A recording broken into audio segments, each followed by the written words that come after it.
Hello everybody, my name is Headley Quintana, and in this video I will try to explain what is the problem that I see with feminism or communism or religion or any dogma. And actually I will try to do it as simple as possible, but I hope actually not to oversimplify everything. Okay, this is the terminal and I will actually write capital R. Okay, we have capital R, we have the R program, my favorite program, and I will create a thing that I call reality. So the reality I will define it as a data frame. We'll see actually what I mean later, with an horizontal value of 1 to 50 and a vertical value or variable, whatever, from parentheses 1 to 50, but multiplied by 3. Okay, this is the reality data frame. Actually, I will actually show the first variables of this reality data frame.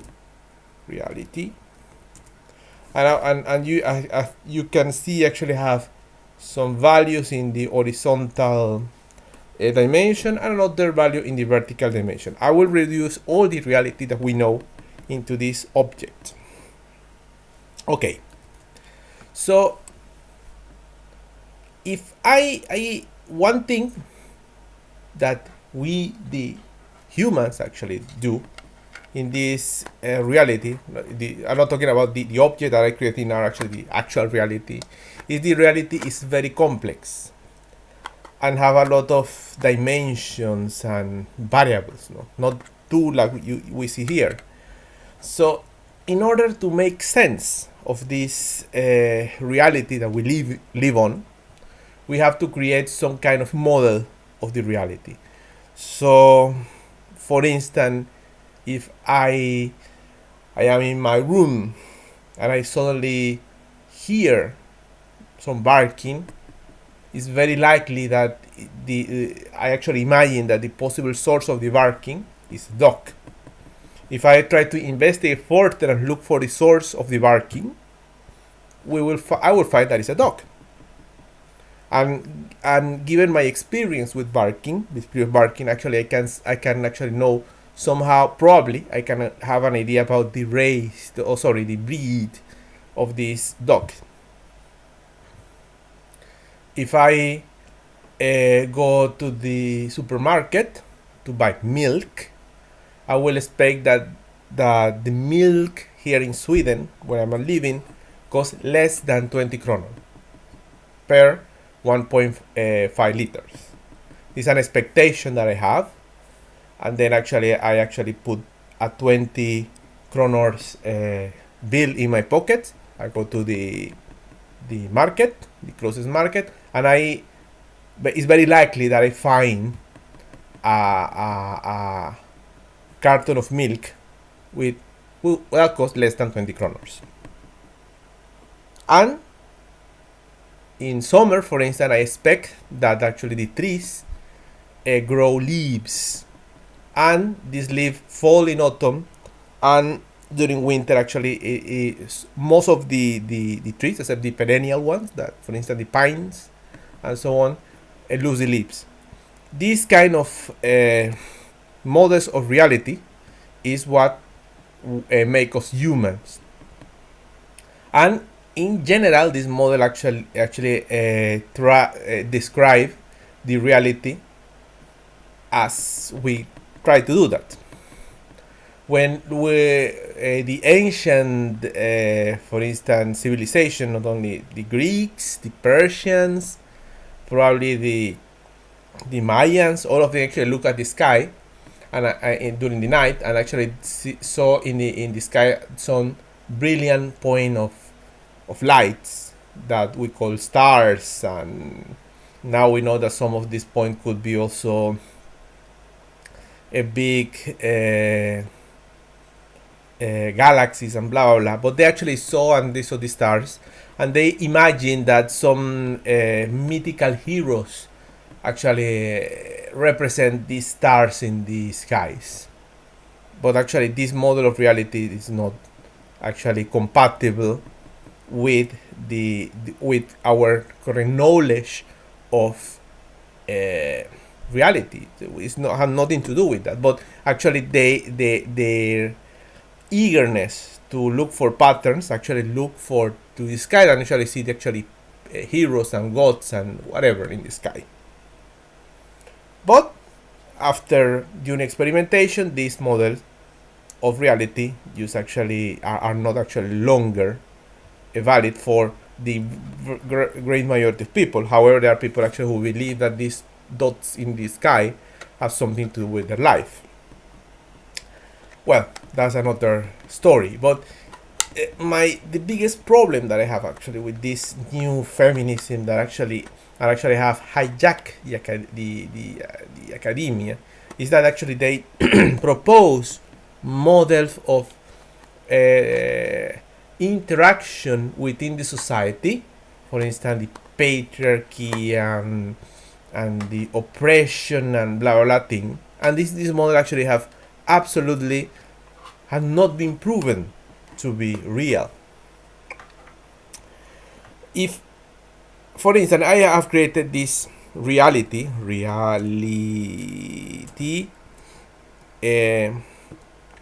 let me see, reality, is it 2, something like that, 2 comma? Does it work? No, it doesn't work in that way. Let me see, like this. Okay. 2,1, sorry, 2,1. Okay. So when I try to look for some specific value in the reality, I have the expectation that the vertical value, the horizontal value have some value, but the vertical have another value that have some relation with the horizontal in this model. Of course, you know something about R. You know exactly what is the relation between horizontal and vertical. Let's do. Let me see. Sample 1 to 50. Let's do size equal 1. Let me see something like this. So let's take a random number from 1 to 50. And I actually got the number 42. Well, it's a very curious number. If you know actually something about the stories about everything, I think it's a Hitchhiker Galaxy, whatever. This number actually is very special. But we got the number 42, a number at random. I actually can do a prediction. If this is the horizontal value, I can have a prediction what could be the vertical value, given that my horizontal value is 42. I can say, for instance, that if I think that the correct model actually is that the vertical value is 42 plus 4, then I will have the expectation that the vertical value is 46. However, when I actually look for the reality data frame and I write 42,2, that is 42,1 represent actually the value, the horizontal value, or sorry, $sign vertical, given that the reality horizontal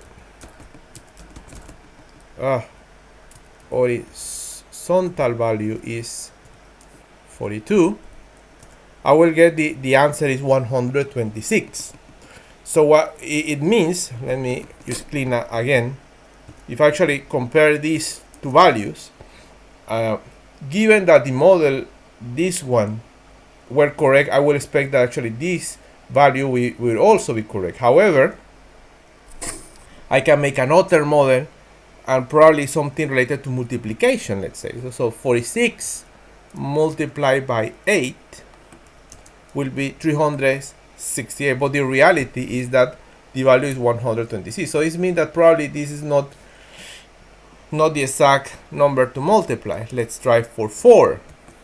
And actually I obtained that this number here is still higher than 126. But if I actually try to do it by 3, then I will have this. Sorry, it's not 46, it's 42. Sorry. First, I will obtain actually this number that is way higher than 126. Let me clean this again, and I put, instead of, let's try actually to do it by 4, for instance, and still actually this number is way higher than this number. Let's try by 3. Oh, it's exactly the same number that I obtain actually when this value is 42. Let's do something again. Let's say that we have another number at random from the same column, and actually get 44. By chance, this function actually gives me a random number, 44. So if I multiply 44 by 3, I will obtain this value, 132. If I try to look the number, my expectation meets with the reality. It means that given some data and some model of the reality, I expect that anytime I make a prediction of the data that I have from the reality, I have to obtain some number that is not exactly the same as I have in making this fake database. It's more something that is closer to the real number. And this thing is important to know because this is a way to assess which model seems to be the best one. So the best model to approximate the reality, because the reality is something that you, in theory, you can never reach, but you can approximate that are the models that are describing the data that you have. So in a video made by Mr. Noel Plum, when actually was criticizing Mrs. Winter about that there are different ways to assess the reality. In this specific case, actually, my point is that the best way to assess the reality is the best that match the data. If I am a study, for instance, give an example. Study actually what is the effect of coffee in a given cancer, for instance, and I find two different studies. One study, let's call it study A, that actually find that coffee is associated with cancer. So as far as you increase your consumption of coffee, then actually you will have an increased risk of having cancer. But in a given study B, actually you find that is the opposite. So it means that the more coffee you drink, the less likely you have actually to have exactly the same cancer. The right conclusion to see actually which study actually have actually the truth related to the fact that the model of coffee causing cancer or coffee protecting against cancer is that you have to know actually if this is the data that these two different studies hold different or similar it is, and the method actually to measure the consumption of coffee, how different or similar they are. Given the possibility that these two studies have exactly the same methods, and the population is quite similar regarding to geography, time, talking about the type of cancer, the consumption, everything is almost similar and actually have different conclusions related to the coffee consumption actually in relation to cancer. The best way actually to solve the discrepancy discrepancy between these two studies actually is to combine these two studies and make a bigger study, and given the